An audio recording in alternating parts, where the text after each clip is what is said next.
Well, hello to everybody on the internet and very welcome to my very first playthrough on the channel. I'm gonna kick things off with nothing else but Heroes of Might and Magic 3, guys. The complete edition. I don't know if anybody's gonna watch my playthrough, but I hope they will. Now I have the HD mode installed and I'm going to play through the campaigns, guys. I mean, I was kinda surprised that still a lot of people cherish and play the game. I stumbled on the HD edition on Steam, but then I realized that this exists as well, so I was stoked. And yeah, the HD edition on Steam does not really have the expansions included, so that's the only difference. And I'm gonna play the campaigns from the original game, you know, but hopefully we're gonna finish all the others as well. The 2 expansions, if I'm not mistaken. Now I haven't played the game for over 20 years probably, but I do have fond memories of playing through it. It feels so long ago, but yeah, I think we're gonna have fun. Now Heroes of Might and Magic is a turn-based strategy game, apparently, according to the wiki. Well, Heroes of Might and Magic, if you're new to the game, is a turn-based strategy game.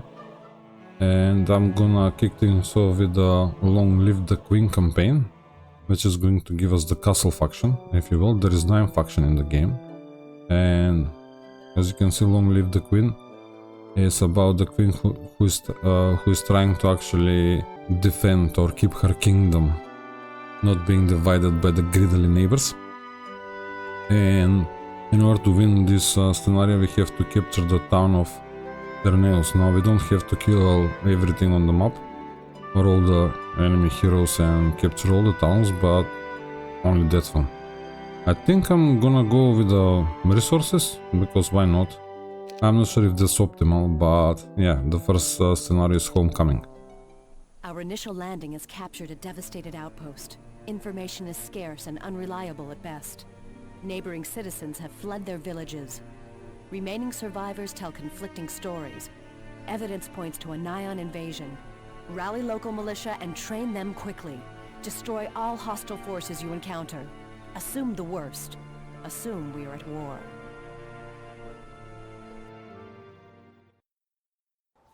And there we go, ladies and gentlemen, we are at war. Now from Catherine Ironfist, that is our queen, the Queen of Enroth. General, our initial landing shows evidence of an invasion by the dungeon overlords of Nighon. These people have been under Nighon military rule for the past 30 days. We assume the adjacent towns of Flint, Miraham and Trali are also under Nighon and Eeofol occupation. Other generals are fanning through the region to determine the extent of the territorial violation. For this area, your goal is simple: establish the base of operation, rally local militia, determine the extent of Nighon occupation and find their invasion route. If you can secure their main base of operation, we will be able to quickly eliminate any remaining forces. Good luck. So it's telling us that we need to capture the dungeon town of Terneos.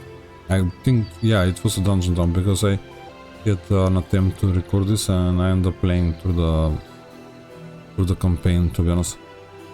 By the time I realized that my recordings are not so good, but hopefully that's all eliminated now, or all the issues are eliminated, and this should be fine. Now these guys are going to join us as soon as I attack them. Now Heroes of Might and Magic 3, again, it's a turn-based strategy game, guys. You have a bunch of heroes who are willing to do your biddings for you, and you own castles. Erathia is the first one that we own, and you can build different buildings in your castles, and you can only build 1 building a day, so it's kind of important to keep building until you have all the things that you like to have. Now, you know, to kick things off, I think I'm going to start with the town hall for a little bit more gold coins a day. Everything is daily, all the resources are gathered daily here in this game, and all the available troops for recruitment will show up on the first day of the week, technically, so your troops will be growing, you know, weekly. So again, it's important to build so you can kind of maximize the potential troop recruitment, if you will. You know, you have the maximum number of troops available to you. Because again, if you lose hero and troops, you lost quite a lot of progress. Now, our hero is not in the town, so we can come back and scoop things up. But we have to deal with the archers first now. And these pikemans, they will join us. As you can see, they are happy to do so. Alright, and let's pick up the rest of the guys. The town is quite generous when you think about it. Oh, sorry. Yeah, maybe I keep those guys there. Yeah, sounds like a plan. And we have built in the castle, so we can move Christian away. Sorry, Christian. Yeah, Christian. Christian is a knight, and he doesn't have a spellbook. As you can see, knight. They don't have a spellbook, so I have to buy him one. Fair enough. But don't forget that now every faction will have a melee-oriented hero and a spellcaster. In the case of the castle faction, we have a knight and clerics. Yeah, it should be clerics, the spellcaster. So you can hire them in the tavern, and they do kinda change every week.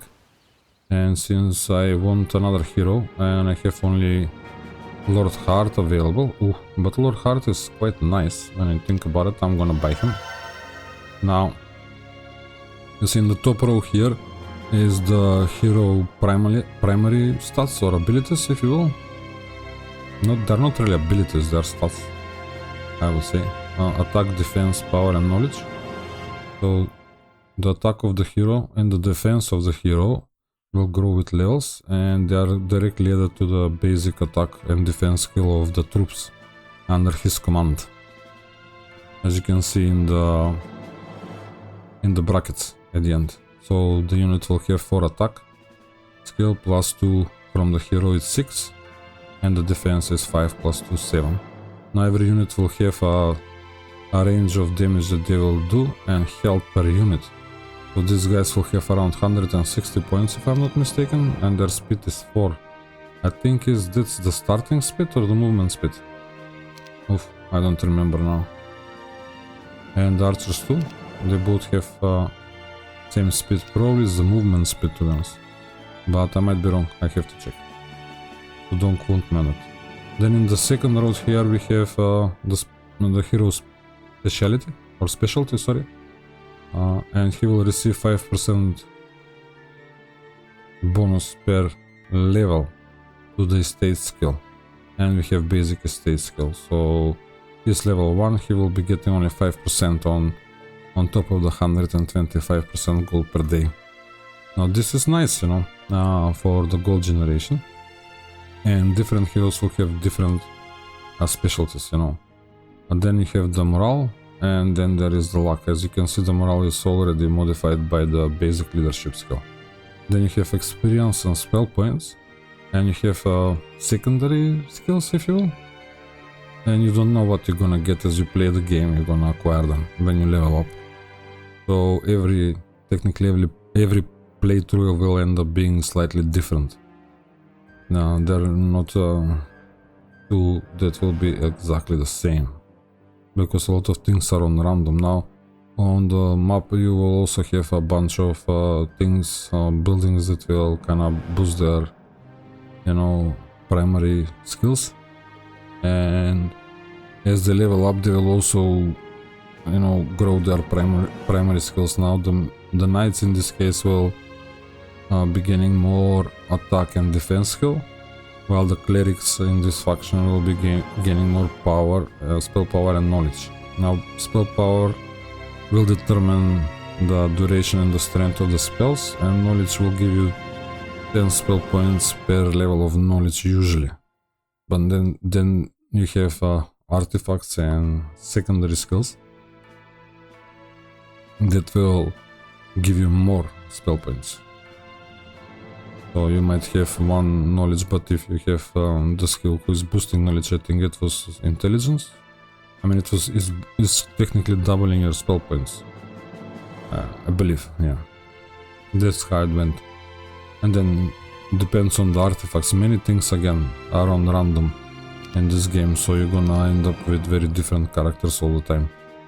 And again, you can end up with a very well-rounded hero, or you can kinda try to maximize and maybe put all the melee combat-oriented artifacts or artifacts who are boosting attack and defense to a melee character, and then give the spellcasting artifacts to a spellcaster to kind of make them good in one of the two things. Now we can check again what do we have in the tavern.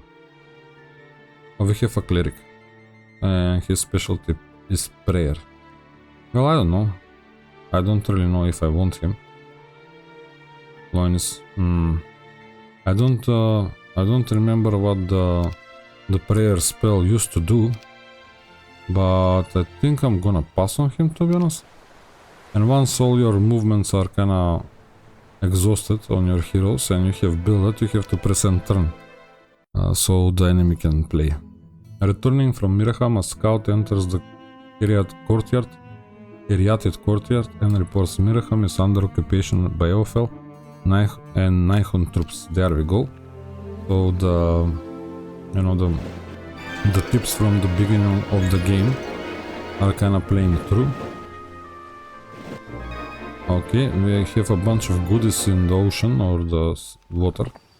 I'm not really sure what it is, and I want this lumber mill. And I have to fight this infernal troglodytes for them. But they will like to flee. And I will like to attack, so I can kinda get some more experience. Now the heroes are in this level are kinda limited to level 6, so I think we're gonna have at least one or two who will reach that level, and they will the four heroes who are highest in level will proceed with us in the next level. Now I'm gonna keep collecting gold because again we are so kinda limited on levels. I took the stable, and stable will give me some extra movement, and I want to attack these hellhounds, but that will happen next turn. Now I want to build as well. What do I build? I probably need the barracks, and I need, yeah, they both need the blacksmith, and the griffin tower needs the barracks. So next turn I can build the barracks, and after that I can build the griffin tower, and it's only day 2. So there is a good chance I can build all 6 buildings that are kinda letting me recruit troops. Now every faction will have a different buildings to build, but they're all be having 7 different troops to recruit, you know, and they are ranked, you know, from rank 1 to rank 7, if you will, out here for the Portal of Glory. But this castle cannot support, the Portal of Glory is disabled, cannot be built, so we're gonna be reaching our maximum at the training grounds, which will allow us to recruit the Cavaliers, I think, and that's about it. Also, every castle will have a 1 or 2 special buildings, if you will, or unique buildings. I think the Griffin Bastion is one, and I don't think what else. I don't think, maybe the stables is the second one, or the castle faction, and that's about it. I'm gonna keep going forward. There we go. We have something to engage with. That was a wrong move, probably. I'm gonna defend here, and I'm gonna wait here just in case I want to see what I can do. Oh, he's dead. Oh, nothing, I can do nothing, but I will still attack. Maybe a misplay on my part, maybe not. I think it's okay. Yeah, I didn't lost any griffins. But I'm not sure if they heal in between the combat, you know, our units. If I pick the first aid tent, I would have been able to keep healing them. And there we go, we lost one archer. And I have to move forward this time around. I would like to use a spell. I think bless on these guys for maximum damage. That guy played, yeah? Okay.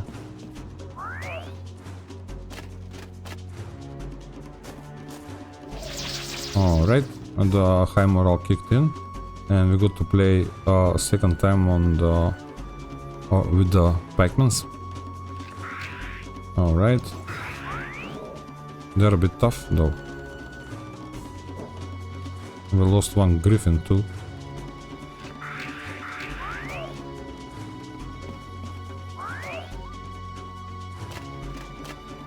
I could have group. Oh no, these guys are halberdiers.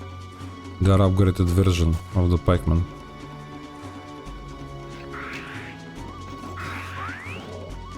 And another griffin.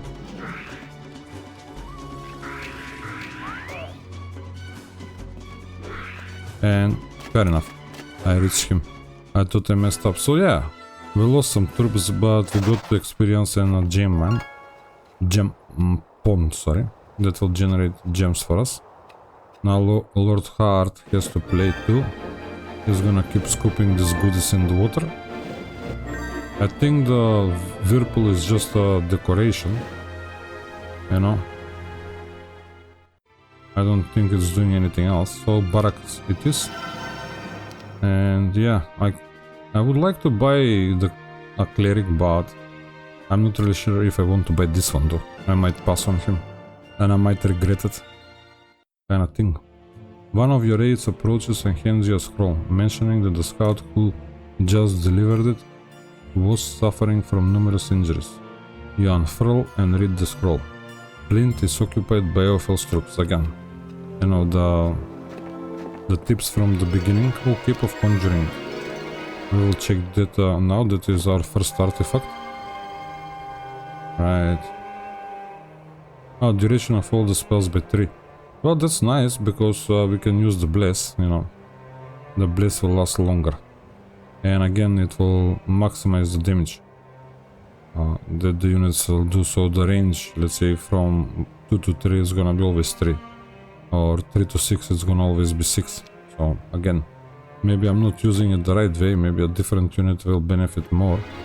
And we get the Charm of Mana and 1000 gold, another artifact, which will regenerate 1 extra point per day. The heroes usually regenerate only 1. Oh, here, there is nothing on the bow. Bow? I don't know. I cannot pronounce that properly. There is... yeah, I will build a monastery. The heroes will regenerate 1 spell point per day, and then they need to drink from a well. That will kinda top up all the spell points. Or they have to stay in a castle with Mage Guild level 1 at least, you know, to recover all of their spell points. And we pick up the lighthouse, which is giving us extra movement on sea. Oh, ever-flowing crystal clock. So is that crystal generation? Yeah, 1 crystal per day. Well, that's nice. That's those guys. Now you can always come here and check what you have as resources. As you can see, I don't have an ore pit.